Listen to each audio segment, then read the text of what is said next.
Welcome to God Winging It with me, Roger Michael Klang. God winging it, not me winging it.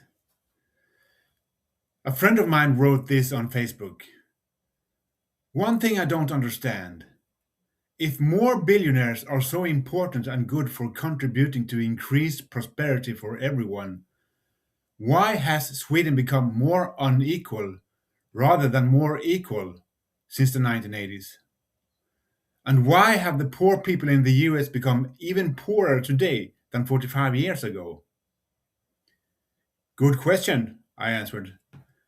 I think billionaires must be kept under tight control.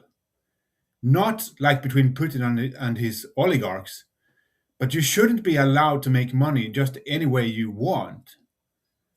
There must be a carefully thought out set of rules. If you are a billionaire and don't like the state because the state looks out for the little guy, and you think the state only makes things harder for you, then you don't contribute anything, and we end up just like the US. There's a difference between making money at the expense of others and making money for the good of everyone. Social awareness is a necessary quality for every billionaire. Yes, for all citizens. It must be socially conscious people who determine the direction of the country, not Ulf Kristersson.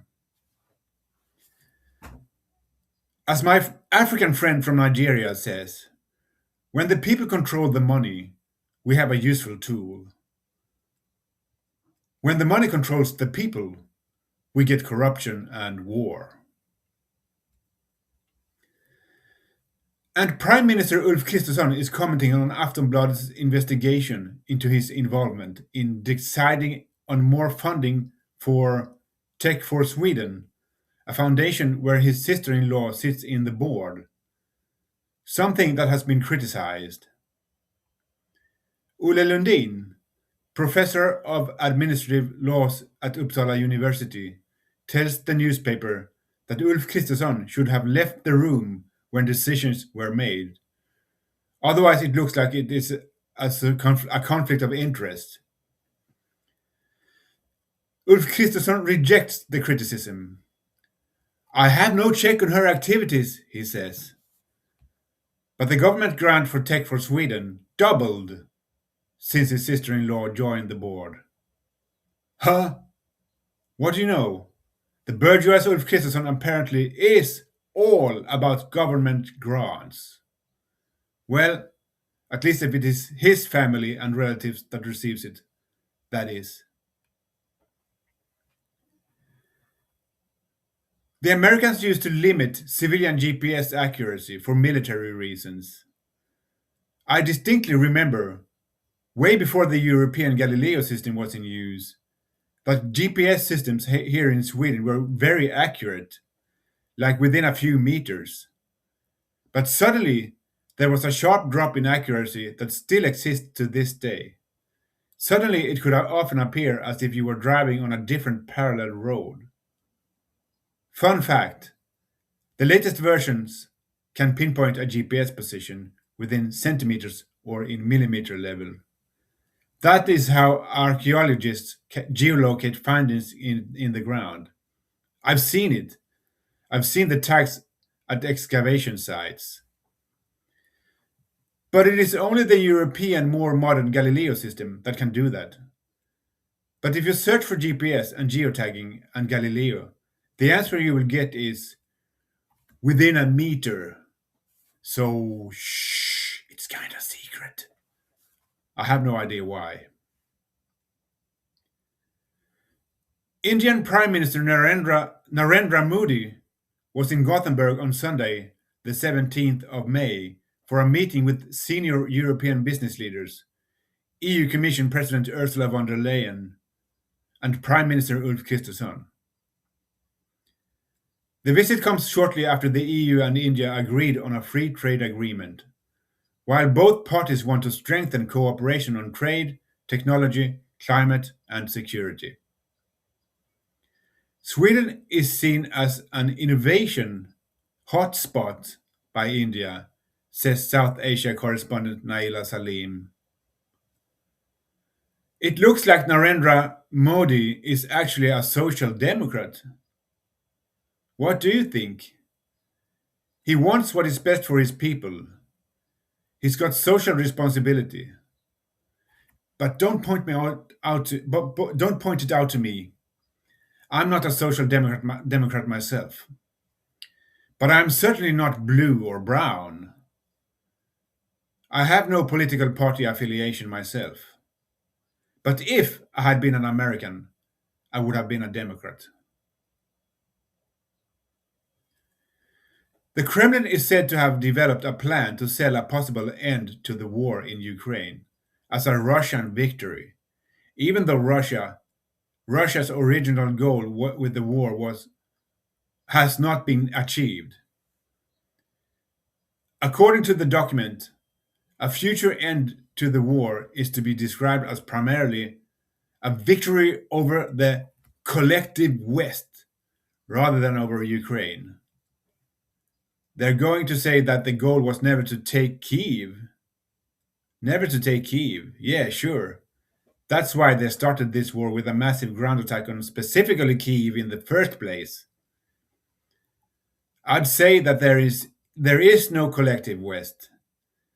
The United States is loosely on Russia's side, and Russia has friends in Iran, North Korea, China, to mention but a few. Ukraine, on its behalf, has friends in Europe and the EU. It is a competition between blocs, and the bloc Russia has on its side is far greater than the bloc Ukraine has on its side. That is the truth. Following Russia's full scale invasion of Ukraine, the EU and the West imposed sanctions on Russia and Russian oligarchs. State and private assets, such as yachts, have been frozen. Enforcing these sanctions is costly, but ultimately it is money well invested, according to Torbjörn Becker, director of the Institute of Eastern Economics at the Stockholm School of Economics. Quote, if we don't have sanctions and ensure that they are enforced, the consequence is that Russia can continue to wage war in Ukraine without it costing Russia anything. End quote.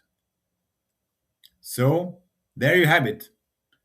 It is existential, not only for Ukraine, but also for the EU. All Russia has to do is to just stop warring and provoking, and we will once again have peace and law and order in Europe. But there is the matter of Donald Trump and America. Keeping Putin happy means keeping Europe down. That's just one of the many benefits for America by supporting Putin's war machine. If it hadn't been for Trump, Putin would have lost the war by now. Or is anyone seriously contemplating that a country like Russia, albeit once with a GDP in par with Germany, and not Italy's like so many have been saying, that those barbarians would stand a chance against Europe's GDP? Yes, wars are won with money. At least here in the combined West. From SR Ekot. France is investing the equivalent of $27 billion in African AI, energy, agriculture, and culture, President Emmanuel Macron said at the Nairobi summit. The meeting is being described as historic. For the first time, it is being held in an English speaking country, and the investment marks a shift following deteriorating relations in West Africa. But France faces stiff competition from China, Russia, and the Gulf states. I support France and Emmanuel Macron. Macron is a stand up guy. But the resemblant national fascists can go fuck themselves. It is all too clear that now, while the US is occupied in Iran, they cannot muster any dry gunpowder. It is clear to me where the European far right wing parties got their air from. Now we only have to stop Ulf Kristersson from giving away the crown and the scepter to far-right Jimmy Åkesson from the Sweden Democrats. Ulf Kristersson puts all his eggs in the Trump basket. The Cuban government announced on Thursday, May 14, that the country's oil reserves are exhausted and that Cuba will accept the $100 million aid package offered by Foreign Minister Marco Rubio and the US. President Miguel Diaz-Canel wrote on X that the country is grateful, but that it would have been easier for the US to lift its blockade of the island. Cuba's foreign minister is now opening up for negotiations with the United States on the terms for receiving an aid package. At the same time, as the CIA director visited Havana, the news came that the US Department of Justice intends to indict Cuba's former president, Raul Castro. Funny. On what grounds? Is he also a drug lord now?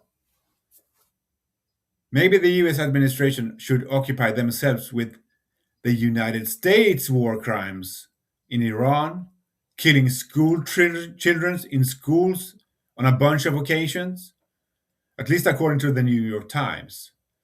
They are a little bit more credible than the US administration, to put it mildly. The Trump administration has in recent days downplayed threats of a military intervention in Cuba. Marco Rubio said that Cuba hasn't got the same riches as Venezuela. Way to reveal yourself, Marco. Like I have said all along, the Venezuelan venture was about oil and to get even with Maduro. Duh. Also, I predict that the Mormon church in the US will grow ever larger inside of the United States, but probably decline everywhere else, albeit not so much as it grows in the US. At some time in the future, someone is going to make the Mormon church an American state church, and from there on it's going to be all downhill for America and for the former glory of the Mormon church. The Mormon church believes that Jesus spent time in America following his crucifixion. He had to. How can otherwise those Native Americans receive the gospel? But as of today, many of the Mormons around the world consist of the best of Christians. As I say, first example is Jesus Christ.